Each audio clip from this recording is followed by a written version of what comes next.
असंच सर म्हणले, सर प्रश्न विचारून बघा म्हणले मला सर परिसर जर असा असेल तर सोन्यावर काय बघायची गरज आहे का?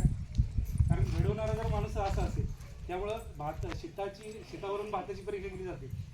त्यामुळे मला माहिती होतं की सर असे आहेत म्हणल्यानंतर त्यांचे विद्यार्थीसुद्धा 100% खात्रीने चांगलेच असणार आणि त्याची प्रचिती आम्हाला स्पर्धा परीक्षामध्ये घडत आहे.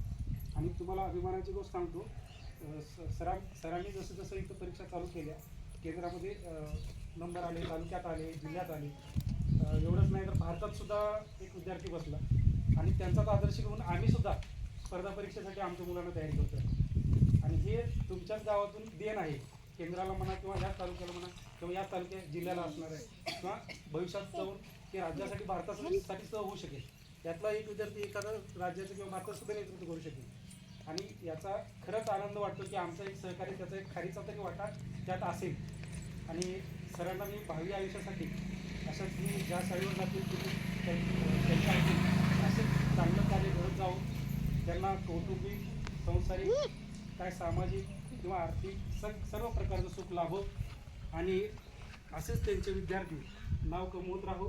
आणि तुम्हाला जर सरांना खरंच एक गिफ्ट द्यायचं असेल, हे गिफ्ट कसं आहे, कसे आहेत, हे कायमस्वरूपी टिकणार आहेत का सांगा? समजा एखादी फ्रेम काही वर्ष सरांनी खूप जपून ठेवली, खूप किती वर्ष टिकेल रे? जास्तीत जास्त 1, 5, 10, 20 टिकेल.